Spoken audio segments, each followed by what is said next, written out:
So, despite the fact that Inside Out would make it look like you have like these little tiny miniature balls of memories floating around in your head, that is absolutely positively not how memory actually works, right? In essence, what a memory is a neural communication pathway. Um, right? So, when you are recalling bits of information, little bits of information are stored throughout your brain, right? And it requires the communication of the connection between these neurons or message cells all throughout your brain to put all those little tiny pieces together to actually be a memory. Okay.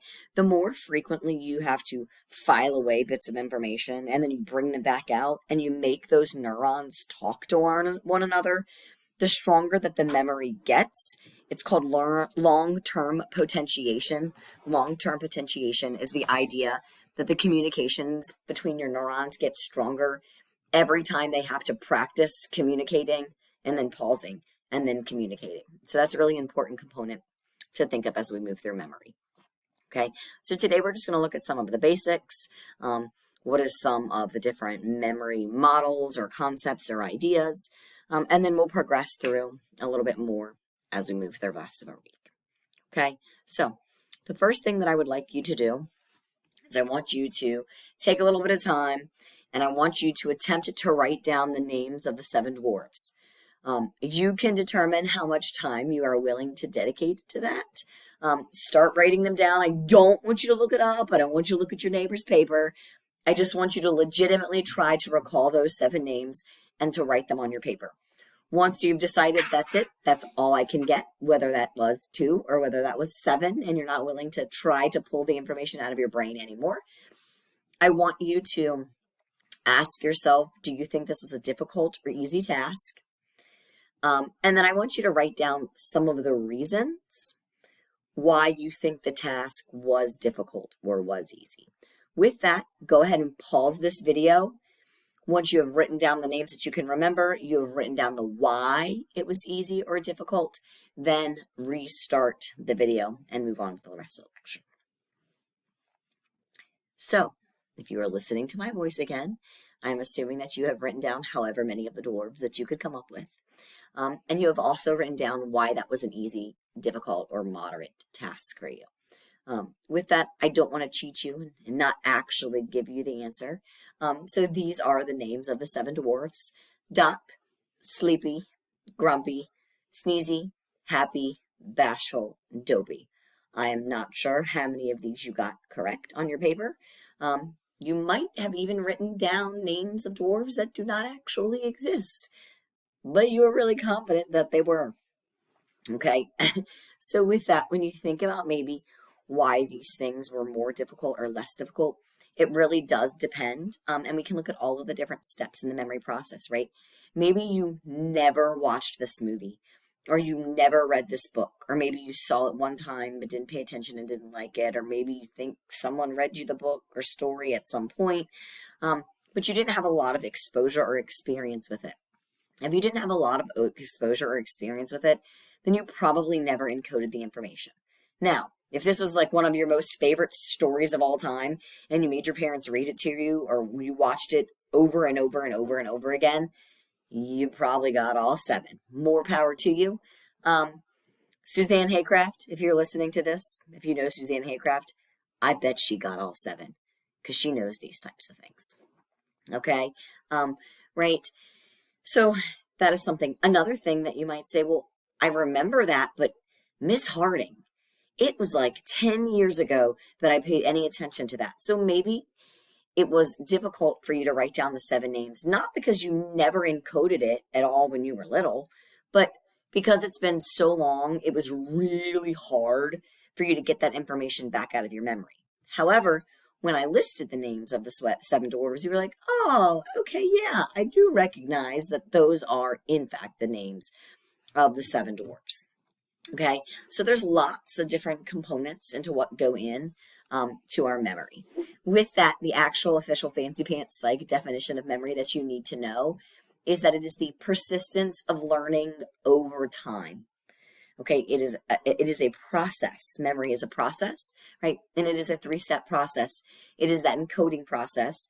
So if you never really saw or read this book or knew anything about this story, you probably never encoded or put that bit of information in your memory to start with. Okay.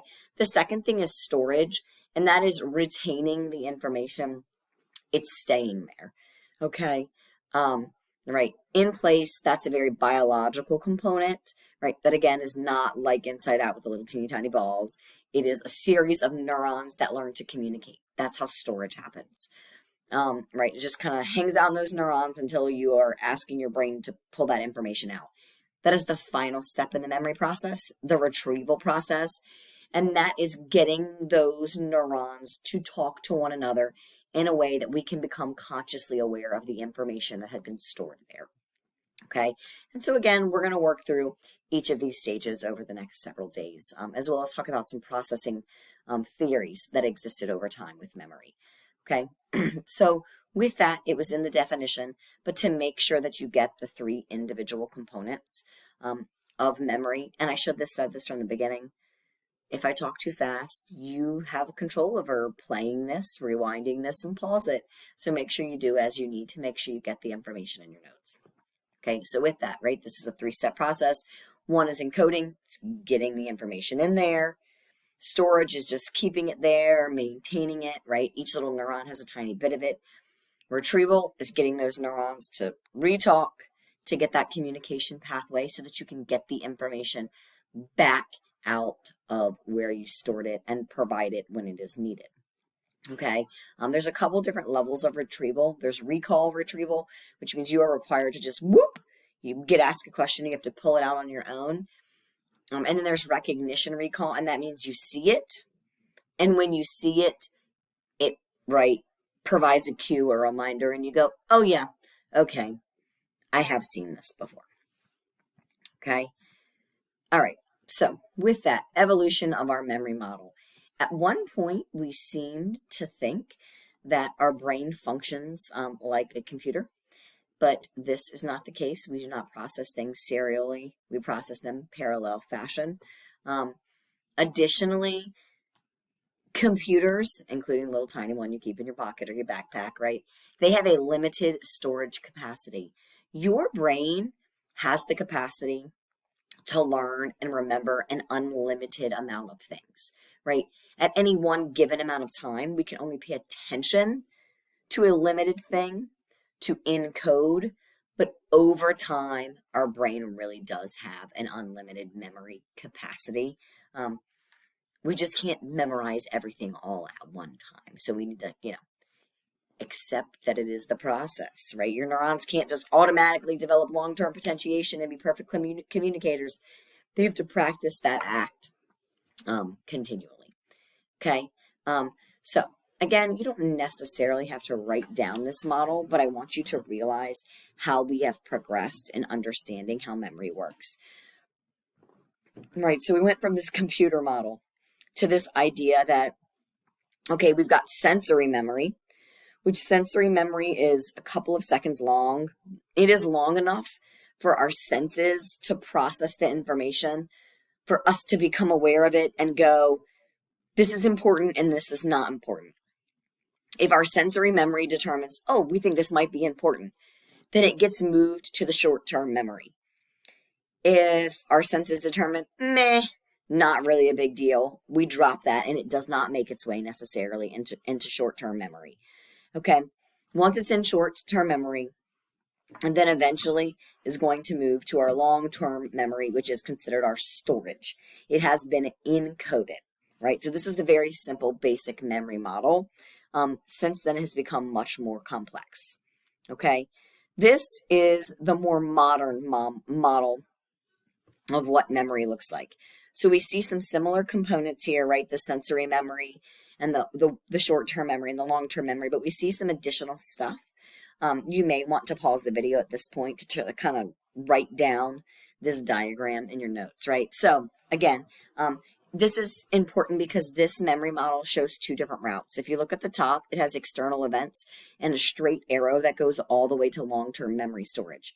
There are some things that are automatic processing. We do not try to remember them, but for some reason, they are immediately encoded into our brains. Sometimes extremely emotional memories are that way. And sadly, like negative and bad things are encoded much easier, right? There's some things we don't want to remember. I always tell students, I remember that when I was in middle school, I was at one of my best friend's houses and I had to go to the bathroom really bad. And I ran to her hallway bathroom and it was locked and her brother was in there. So I was like, so I ran into her parents' room and into her parents' bathroom. I know that probably sounds weird, but she was like my family, right? Um, and well, I opened her parents' bathroom door and there was her dad. He was going to the bathroom.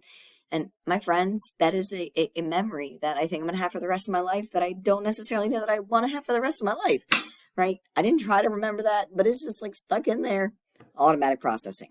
Okay. However, things that we wish would be automatic processing, like this information in this unit, you wish it was automatic processing and you didn't have to work with it to remember it for the next test. But that's not really how the process works. So we instead have to use this middle route that's going the straight line through all of these things, which is called effortful processing. Okay, so with that, we have our outside external events. Okay, the sensory information comes. It comes to our sensory memory. We already talked about that. That's our couple of second memory where we decide, do we need this information or not? Is this information important? If we say no, then that's it. That's kind of done in the memory process. But if we decide, yeah, maybe this is important information, then it's going to move to the next step.